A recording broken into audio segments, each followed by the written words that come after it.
Welcome to Multiple Ways for Building for Google Assistant. I'm Jessica, and I'm a developer advocate for Google Assistant. So Google Assistant is the virtual assistant that enables conversations between you, the user, and Google to get things done. And Google Assistant is available in over 19 languages, in over 80 countries, which is fantastic. It's available on smart displays, on Android phones, iPhones, Google Homes, voice-activated speakers, and more. And you can take advantage and leverage that reach by extending the Google Assistant by creating your own actions. And you could do that by using our platform, Actions on Google.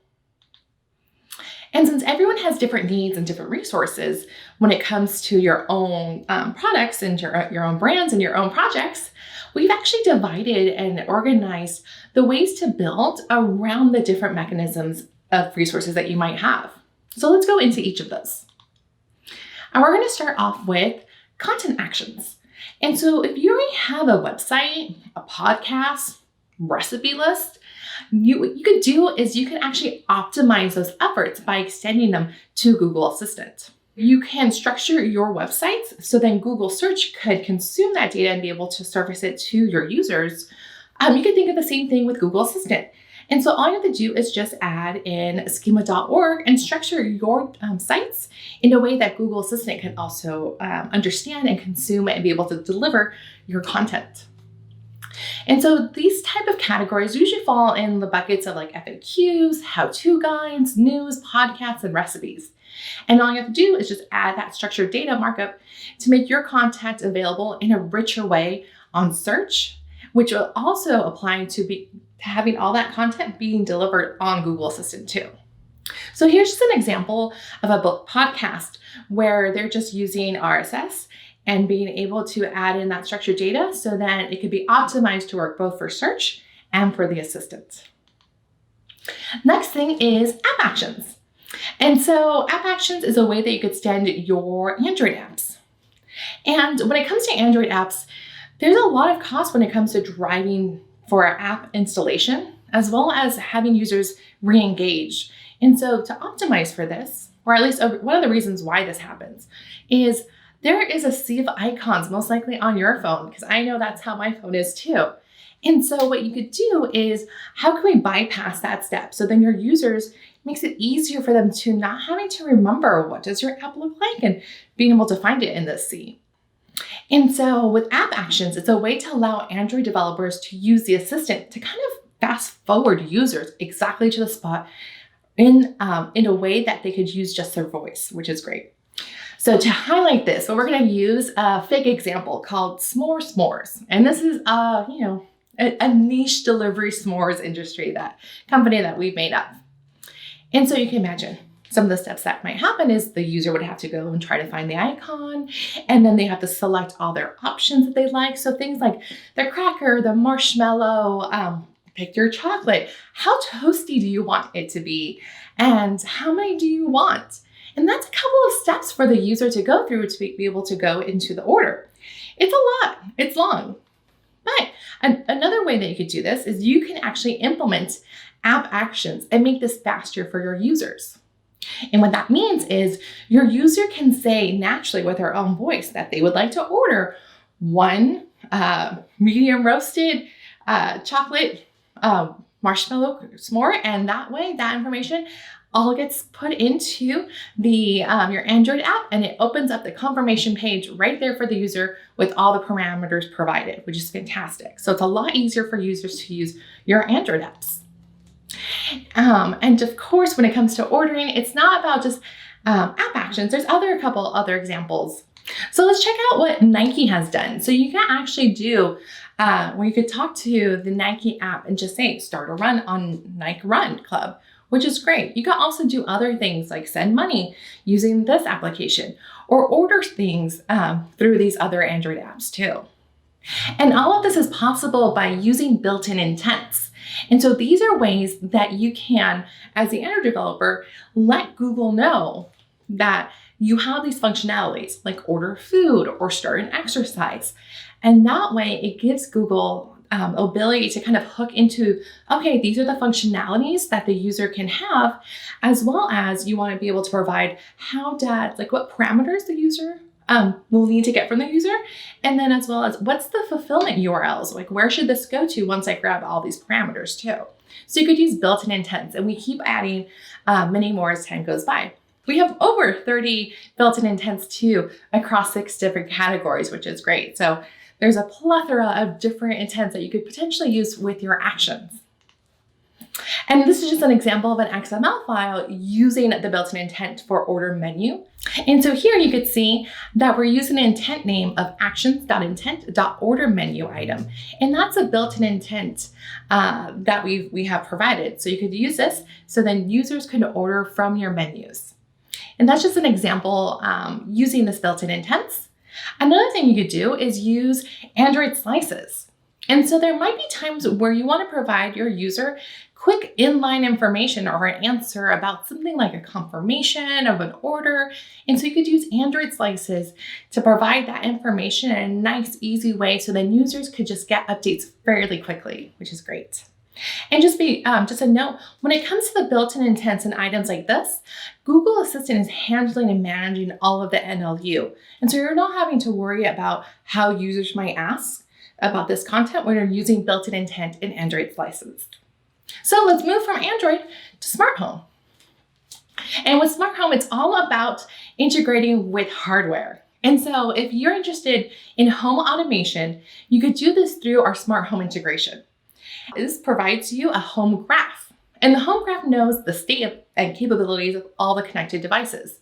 And so users can ask things like dim the lights a little, and it'll know what to do intelligently, which is great.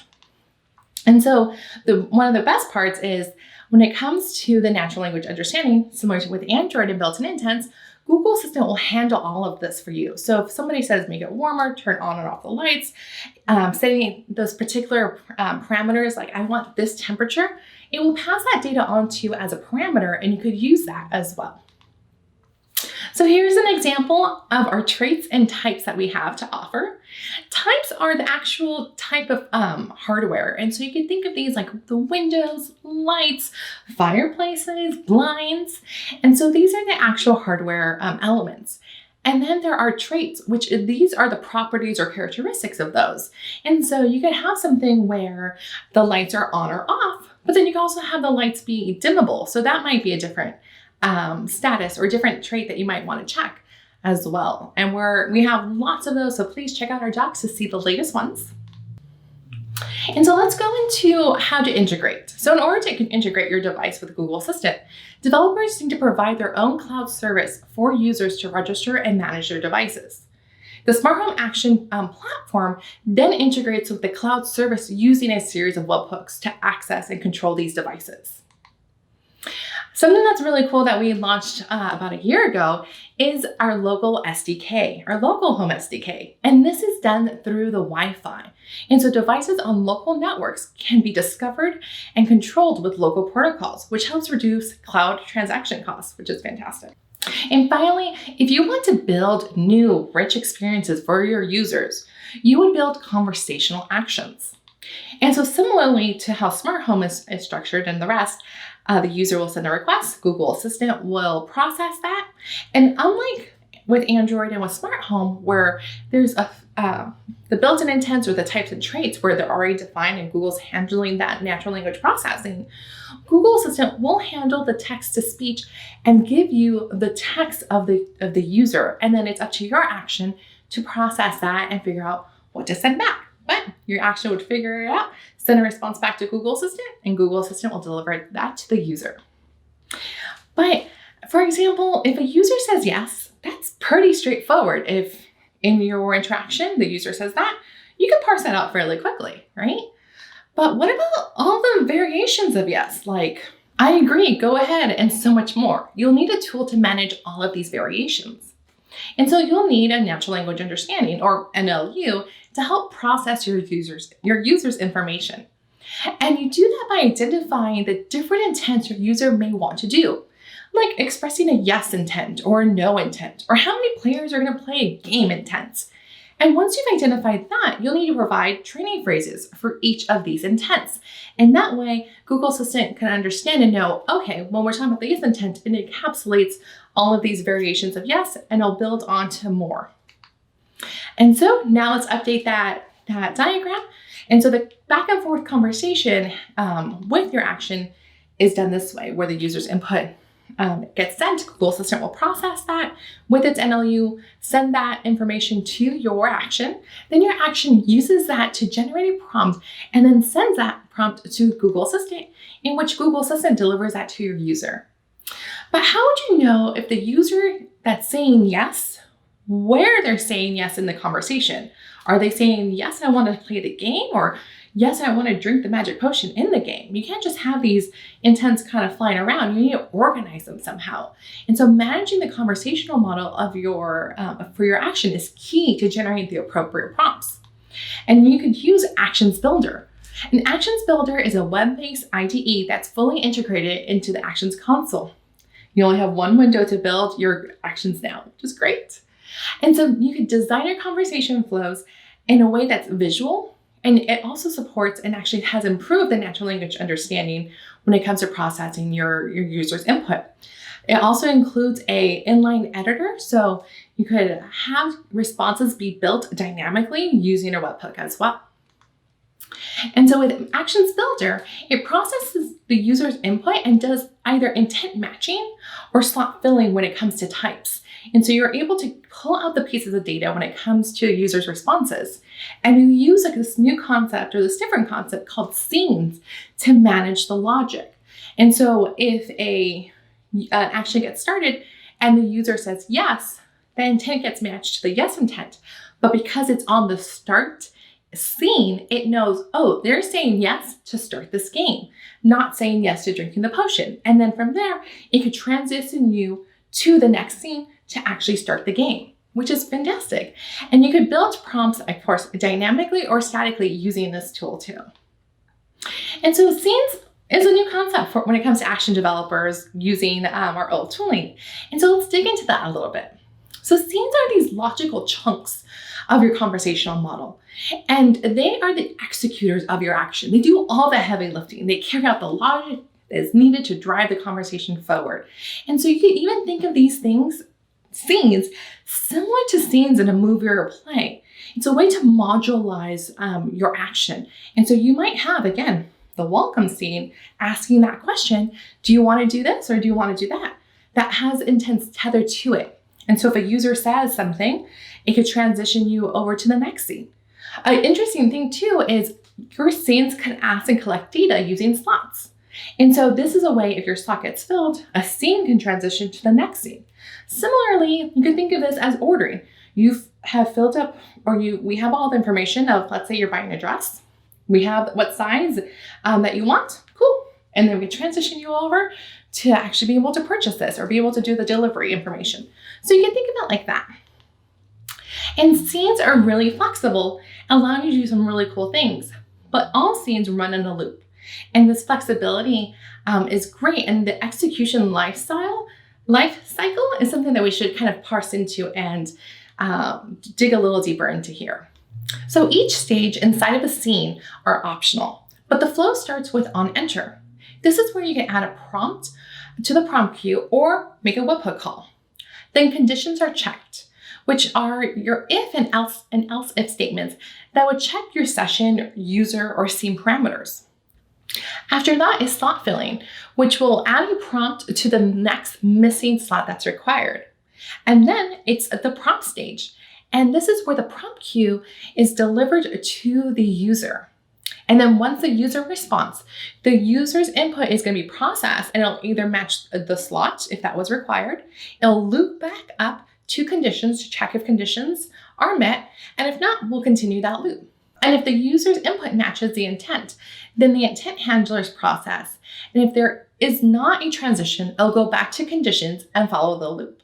And if there is a transition in that intent handler, it'll transition to a different scene.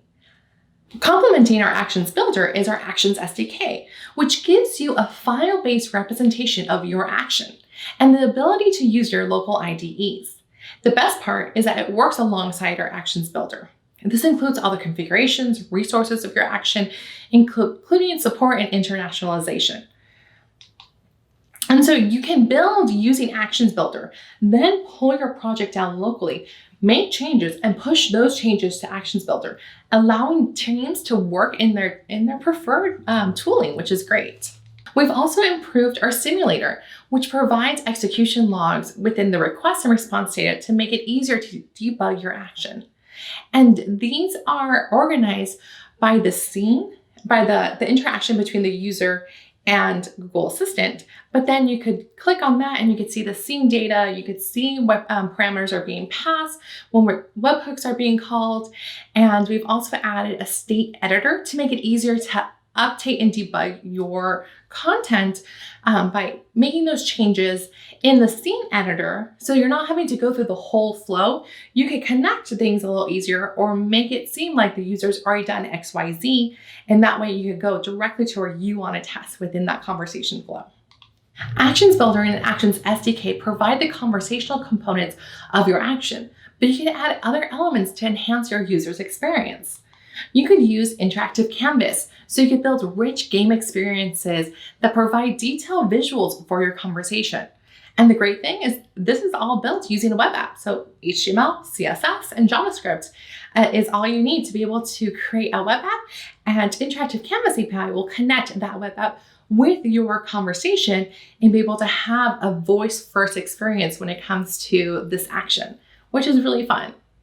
Another thing that you could do is add continuous match mode. And with this, it actually allows your user to be able to say kind of consistently different words or phrases. And so a great example of when you want to use this is, let's say you have a map of a kind of a country with all the different states, or a map of the world with all the different countries.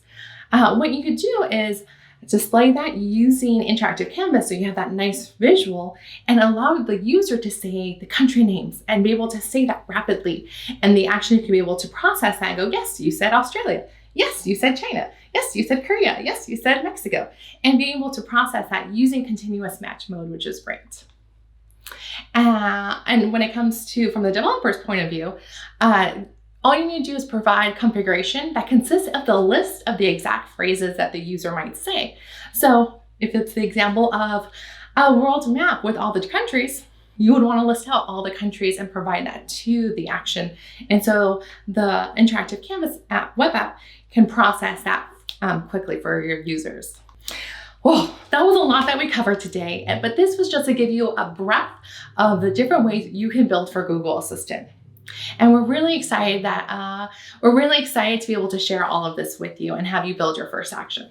And of course, we would love to hear back about what you think about the content of this presentation. So please go to goo.gle/AOG-intro-feedback to provide feedback about this particular content here.